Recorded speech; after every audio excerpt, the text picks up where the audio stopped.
Catch up on all the live shows right here on africatechradio.com. There's no gainsaying that technology has drastically reduced incidences of electoral malpractices such as ballot stuffing, result sheet mutilation, manipulations, overvoting, alteration of result sheets, and hijacking of ballot boxes in the history of Nigeria's elections. The Independent National Electoral Commission (INEC) has applied a number of innovative approaches to improve the management and conduct of elections in the country. As years pass by, INEC gets more sophisticated with its technologies in order to meet up with international standards. Just a few of them.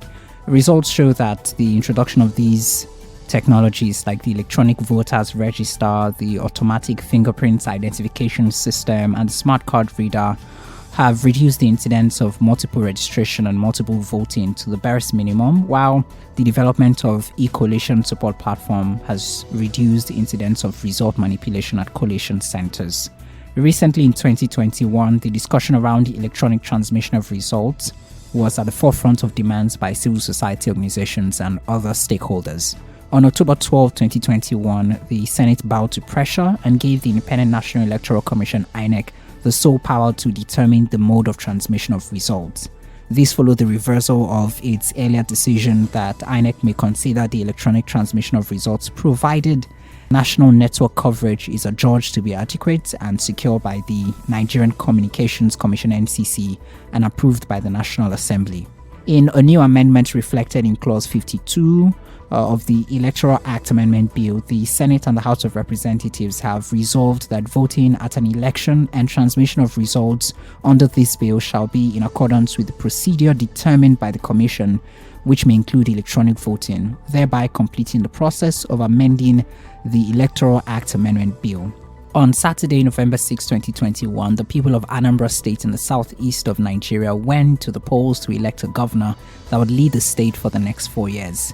In a preliminary report by a non-profit civic hub of changemakers called Yaga Africa, they expressed concern over INEC's framework for adopting new electoral technologies as the BVAS, though a valuable tool for electoral integrity, fell short of expectations. They also commended INEC for deploying the results viewing portal for the election and revealed that the elections or the results announced thus far by the INEC reflected the ballots cast during the 6th November Anambra governorship election.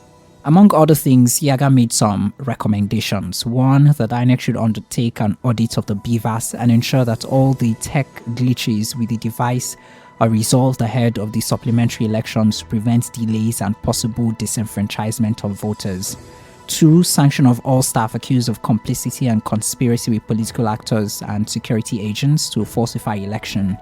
And also that the National Assembly, without further delay, conclude the amendment of the Electoral Act and transmit the electoral bill to the President for assent. This one was concluded yesterday, and Nigeria currently awaits the assent of the President for the bill.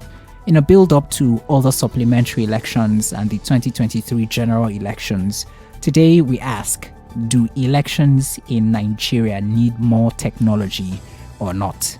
We have an election observer, Oge Udibulam, and a policy analyst, Chima Christian, who both participated in the recently held Anambra elections in different capacities. They would share their thoughts with us in this episode. Oge, welcome. How are you doing? Hello, Anthony.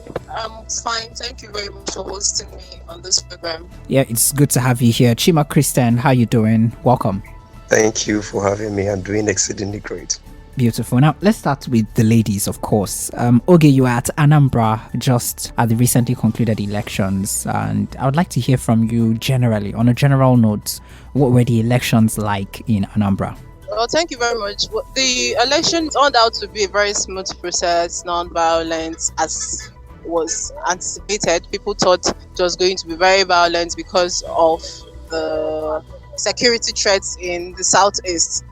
It also experienced the usual voter apathy because Anambra has since had a very low voter turnout during its gubernatorial election since 1999. It also happened in this just concluded election.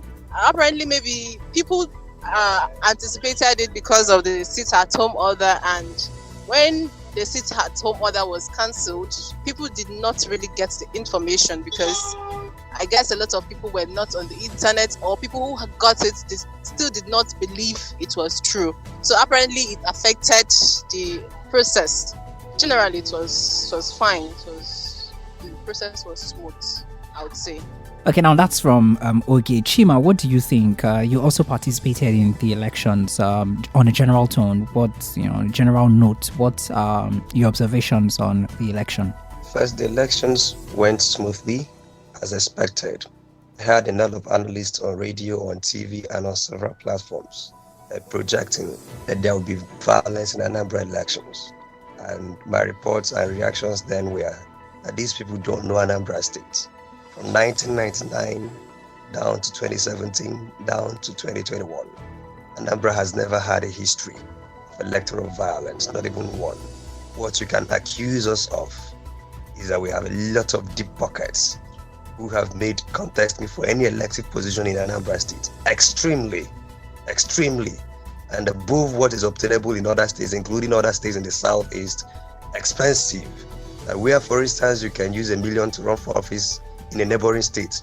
Come down here, you can't run for that same office with 10 million.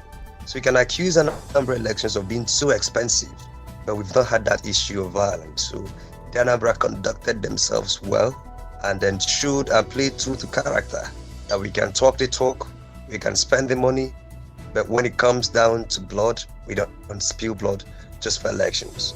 So the issues around the killings pre-elections were not necessarily politically motivated. It is just that there were emergent armed groups who felt that they have been armed enough to inflict their will on the Nigerian state. So we saw that people banded together, both people of the clergy, traditional rulers, the several youth groups, and including the Anambra intelligentsia, and others of goodwill who are not from Anambra State, came together to negotiate the peace you saw in Anambra State on the 6th and 7th of November. What I'm now appealing for is that negotiated peace that allowed us to conduct peaceful elections will continue, so that we don't resume the urge of violence that has seen to the demise of a lot of Anambra indigenes and citizens, including Professor Chike Akonyeli and several others whose life was cut short by the mindless violence. So my appraisal is that the election was violence-free. Okay, just for some clarity, over time it has been, non-violent generally, but some results have shown that they have been, and maybe this time too, there were just some pockets of violence in some areas, so that we don't paint the picture of zero violence at all. Can you corroborate that? Well, what you have is one or two incidences, for instance, in 2019, in some parts of Idemili North.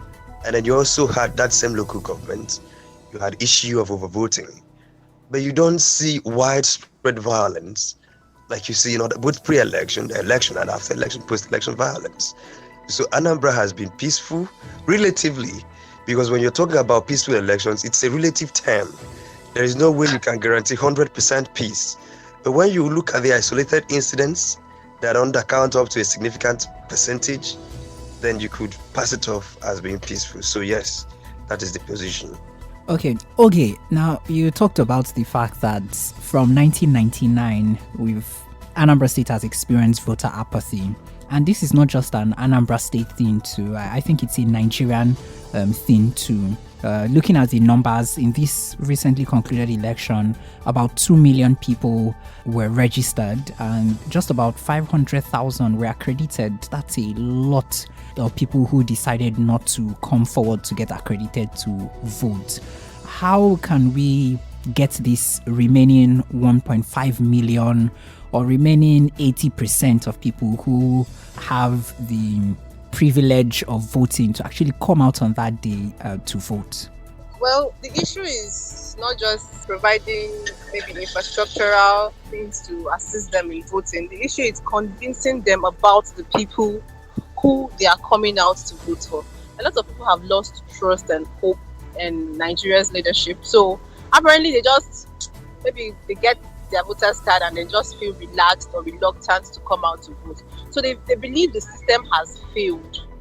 Now, for you to convince them to come out to vote, I think it's them seeing in people, or seeing in leaders, or seeing people who are contesting, seeing hope, some kind of hope in them, and saying, okay, I think I can come out and support this person and pledge my allegiance to this person, and say, oh, this person can, lead us to a better Nigeria. I think that's it's the major problem. People have lost hope, so they apparently don't think they want to come out and do anything. They just want to mind their business, live their lives, and survive. I think that's one issue that really stops people from coming out to vote.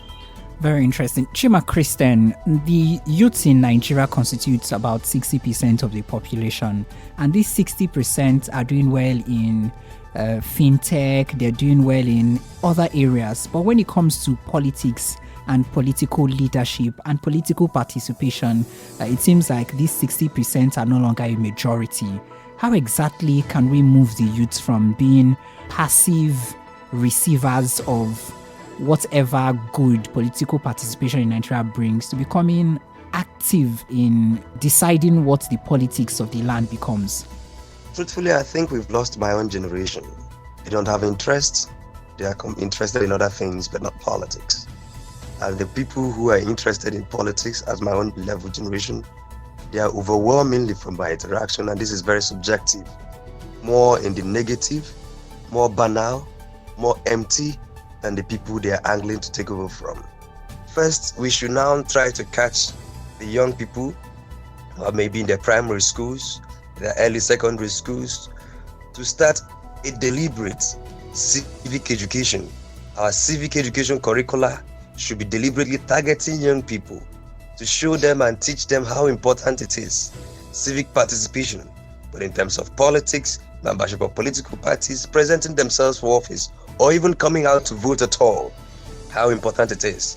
At my level of participation, I was in my ward meeting a night before the election. And it was interesting because I and my wife and two other people were the only young people there that were under 30, right? The rest are disproportionately elderly people. The young people have no interest whatsoever. The few other young people there were there because one is the child of the chairman of the party, the other is the daughter of another prominent member of the party. So both of them were there on the account of their parents' involvement. And so you had 4 youths out of all that. And when you talk to people who are interested in other things, but not politics. So we've preached a lot of messaging to them, but interestingly, it's not appealing to them.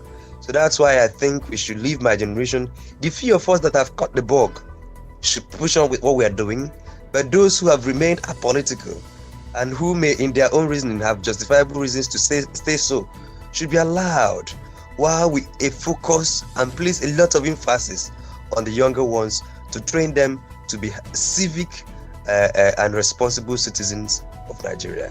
So just a follow-up on that, there is this hashtag Sorosoke generation which is building up on social media and garnering support of all the youths on social media, across social media. How can we convert this power and how can we convert this support that is across social media to tangible political participation? Well, the thing is this, my own view is that, first of all, you have to start from membership of political parties. The few of us, for instance, in Anambra, I'm not sure, maybe you saw the result. Even just right across my own polling unit, you saw people playing football, young people, because there wasn't movement. So they converted the roads and the streets to football fields, mini football fields, and they were playing football. And there's nothing you can say to those that will make them come, leave that football to come and vote, right? And so, but even the few of us who come out to vote, as at the time we participate in the general elections, the core decisions have been made because political parties have made their choices as to who their candidates will be. Now, I invite young people, both on Twitter, on social media, the NSAS generation, to populate political parties. It mustn't be my own political party. Choose any political party of your liking, go and be a member, attend their ward meetings. And it doesn't cost much to be a member of any political party. In most of the cases, their registrations are free. The time commitment is limited. None of the political parties at the ward level hold more than 1 meeting per month. In some cases, in a year, they don't hold up to 3 or 4 meetings, except for election years where you have a lot of activities because it's an election year. So, but for some of us, we have fine time every weekend to go watch football, to go do whatever our leisure activities are, but we don't find our 20 or 30 minutes or 1 hour to attend ward meetings in our wards, to speak up, to even attend estate meetings in the estates where we live, to even attend communal meetings in Umada meetings, to even attend local meetings at the local level, community meetings. We don't participate. We only like to nag, complain on social media, and we have entitlements. Want everything to be handed down to us without actually play our part. Politics work for those who invest in it. If we don't demand, if we don't participate, it will also work better for those who participate. And in this case, it is disproportionately old people that participate. Okay, I guess we'd have to leave it there. Okay, what was your experience with the use of the BVAS and other technologies that was used during the Anambra elections? Well, the BVAS also had similar issues with the other one they were using. I think before this election, before they introduced it, it's had technical issues. Some of them did not come on early. It would come on, you turn it on, and then after some time it goes off, and there was no alternative. So it kept people stranded because we are going to use it to predict voters. You do a face scan and then do a fingerprint or something. So it delayed the process. People were not able to vote as when they got there. In fact, I got to a polling unit in Onitsha, and a lot of people were angry. They said, "We want to go home. We've been here for hours." And then I asked the PO, I said, "What's happening?" He said he's waiting for response from his superiors. So it showed that they had to wait. It failed in some places, and people could not vote. Now, you're providing a BVAS, you're providing a technical, you're trying to use technology. Now, there should be an option B if it fails. But it was not provided. So a lot of people were delayed. In fact, in some places it didn't come up. In some polling units it didn't come up, and probably they didn't vote and they were waiting, and at the end of the day got because the few persons who were able to come out to vote were not accredited to cast their votes in the INEC. So our friends were clearly we are not where we are supposed to be. Our level of technology, it's still backward. We need to improve. We need to step it up. Yes, clearly INEC is making a lot of effort to improve, but we are not there yet. So maybe in forthcoming elections, they could provide the BVAS and then provide alternatives if it fails. Alternatives should not be manual accreditation. Other technologies should provide other ways that people can be accredited, so that if option A fails, B might not fail. So in your experience, do you think it's more technology or more people? Because INEC also had some issues with getting people behind the technologies to use the technology, training of the people. Do we really need more of the technology or improvement of the technology, or do we need more people behind the technology that we already have? Should we be satisfied with this level of technology? We need all of them. More people behind the technology, improving the technology, and more technology. More people behind the technology, meaning more training. People should be trained. Not just 2 weeks to the day. We should start. One thing with Nigeria is we have this by the 11th hour people. We train people 4 days to something. It's really not, it doesn't work well. So more people behind the training. If the election is coming up in November, training should start at least 1 month before the day, so that people would be acquainted, people would be familiar with what they are going to use. That's number one. Improving the technology. We should learn from other countries who use technologies to vote. They didn't just wake up and start it. They tried just one, it didn't work. They tried to improve. So we should learn how to improve. We should learn from other people and improve our own system of technology. We should try to, like I said, get other options. If this is not working, let there be other options. And then this is just 2 points in one: more technology and improving the technology. I think that's basically what we should do. Everything, we should get around everything, do everything, so that we would not be lagging behind. That's just the point. Now, Chima Christian, from the point of accreditation to the point of voting, collation and transmission, is there anywhere we need more tech or do we need more people? I believe we need to improve on the roads. First of all, the people who came to my ward where I was the party polling agent of my party seems unprepared. For the elections, we heard of the mass resignation of trained ad hoc staff of INEC, and they had to quickly make up those numbers and did a crash course or crash training on them. And so what we found that they were fiddling with the devices, they weren't that too acquainted with the devices, and that it failed on two counts, from the gadget side of it and from the human side of it. So going forward, if INEC needs 10,000 ad hoc staff, it should make efforts to train 15,000 and have spare. Should people not show up on the election day, you don't send people who don't know how to use the devices. You bring in a pool of reserve trained ad hoc staff. Then from the device, you see, the more elections get sophisticated, the more politicians get sophisticated too. For instance, in Ekwusigo local government and in Ozubolo, a particular ward in Ozubolo, what we found is that the whole BVAS system in the whole ward, we're not working, we're not accrediting people. And then when protests were made, the chief technical officer of INEC in the local government technical officer came to the ward, and just a tap on his phone, a few taps on his phone, all those BVAS systems began to work. And that is what our party is looking into now, to see if the BVAS failure were random failures or whether they were programmed to fail as strategic opposition strongholds. You also recall that Anambra does not have that much issue with network connectivity, but we saw that on the election morning, we saw massive failure in network in some places. So we're looking at, are these random things or were they pre-programmed to happen? So when you talk about more tech, you should also talk about more security, because now you are no longer dealing with ballot box snatching, but you're also dealing with compromising the tech, compromising the ICT.